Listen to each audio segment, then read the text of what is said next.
Welcome to All Grown Up Now, Tales of a Checkered Past. I'm kennethdking, podcasting from my studio near Union Square in New York City. This podcast is an evolution of the tale, All Grown Up Now, A Friendship in 3 Acts. This is Season 2, and it's called Tales of a Checkered Past. It's a collection of short stories from my salad days on up to the present. In each podcast, another self-contained story will be presented. These podcasts will be broadcast bi-weekly, so you get 2 a month. Enjoy.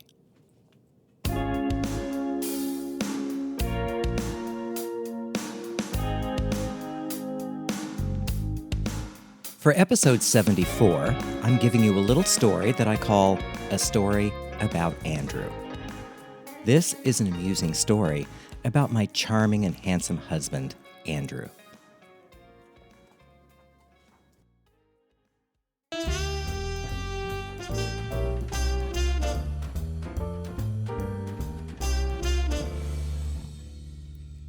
Years ago, my dear friend Susan counseled me after I split up from my first husband by saying, "Darling angel, next time marry up. Never marry a man whose parents bought plate, only marry a man who inherited his silver." And I did. His name is Andrew. Among the sterling qualities that Andrew possesses is a natural grace, poise, and an ability to mix with all kinds of people. Even when situations get strange, Andrew is charm itself. That said, I discovered that on occasion, Andrew can get hangry. For people who haven't seen the candy bar commercial, hangry is a little more than what the British would refer to as peckish. Hangry is when you're hungry enough to be a little ill-tempered. In other words, when Andrew gets hangry, it shows.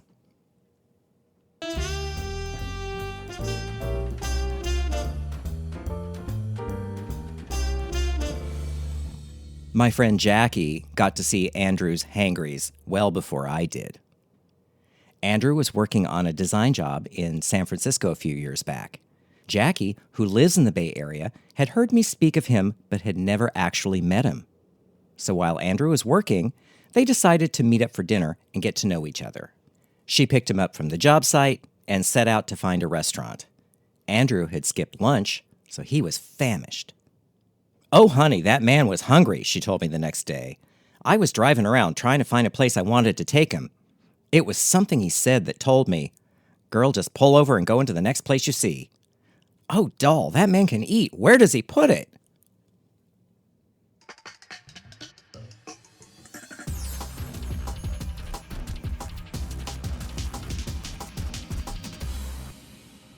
The first time I saw Andrew get hangry was during a dinner out that we were having with one of my customers and her husband.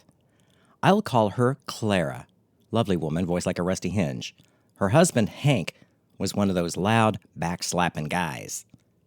They had invited us to a speakeasy restaurant on Great Jones Street one evening. An adventure. Now, for my younger listeners, a speakeasy back in the 1920s was a place where people drank illegal liquor. You had to know someone to get in, so you could, in short, speak easy there. So yes, in New York in the 21st century, there was a speakeasy restaurant. No sign on the building, you had to know someone to get a reservation. There were, I believe, only 6 tables, pretty boy waiters with tons of attitude, and a menu that had no prices. Andrew and I met Clara and Hank in front of the building. They arrived by private car. The 2 of them were, well, jolly. It seems that with all of the sniffing the 2 of them were doing, that, they had been up to something earlier. As a result, they were flying high. Great. We were shown to our table, sat down, and chatted while we looked at the menu. Their offerings seemed to be variations of the 1 green pea stuffed with foie gras variety. The only items on the menu that looked like real food were a burger and macaroni and cheese. Since I was hungry, as was Andrew, I thought that would do the trick. Clara animatedly suggested that the burgers were, well, divine, and the macaroni and cheese portion was large enough for two. Since there were no prices on the menu, I thought it prudent to order a burger for each of us and one portion of the macaroni for us to share. I don't really remember much of conversation. I just remember so much sniffing and animation. And then the food arrived. With a flourish, there was placed in front of me a tiny, tiny hamburger, about the size of a $50. Andrew got one as well. But then they sat down the macaroni and cheese. It was in a shallow bowl, maybe 3 inches across, and included were, and I kid you not, 2 doll-sized spoons, like Demitasse spoons, to enjoy the macaroni and cheese with. I looked over and saw just a flash in Andrew's eyes.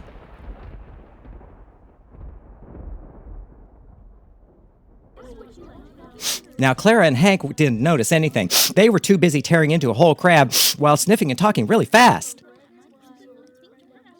We daintily picked at the toy food, trying to make it last until Clara and Hank had finished.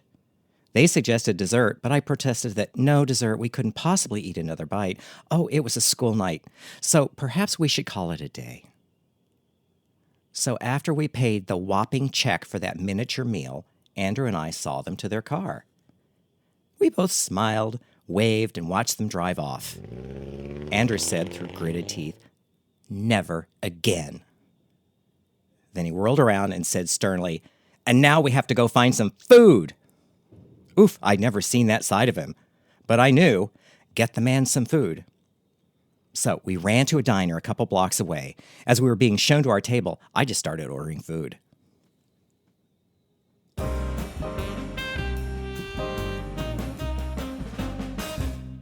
One other time I saw Andrew get hangry was at a literary salon we attended on the Upper East Side.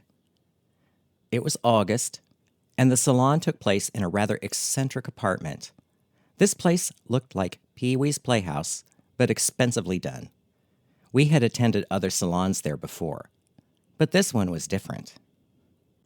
The main differences: first, many of the air conditioning units were out, so the heat was stifling in August, and the windows wouldn't open. Along with that, there was no food. Unusual for this venue, to be sure. One could normally expect to find a little bit of food to keep the liquor company. But not this evening. Liquor, fizzy water, mixed nuts. After all, it was the Upper East Side. The main attraction for the evening was a poetess from the UK who composed abstract poetry.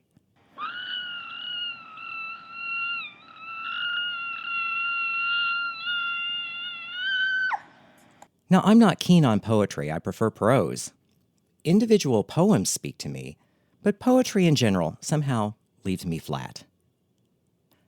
So there we sat, sweltering and hungry, listening to the poetess, who wore a beehive hairdo ironically, and big, thick black eyeglasses, as I remember.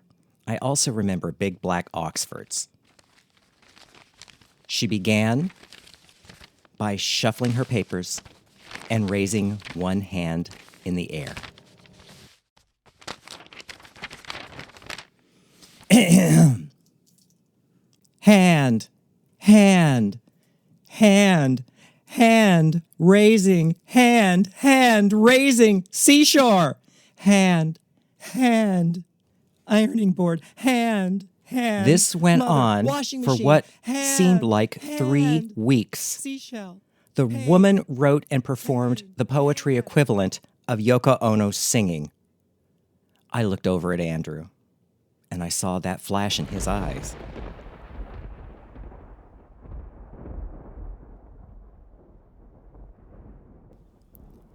But we were stuck.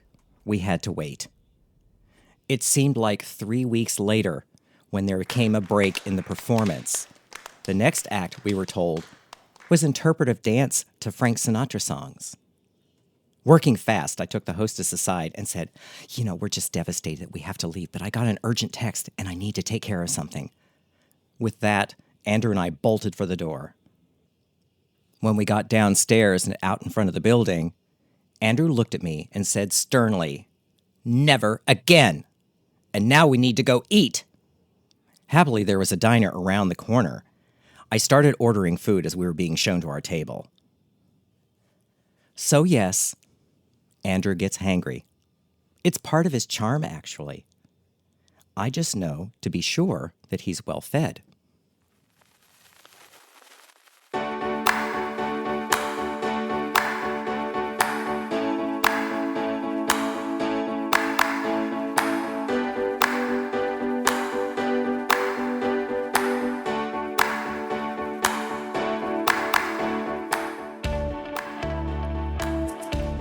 Thanks for listening.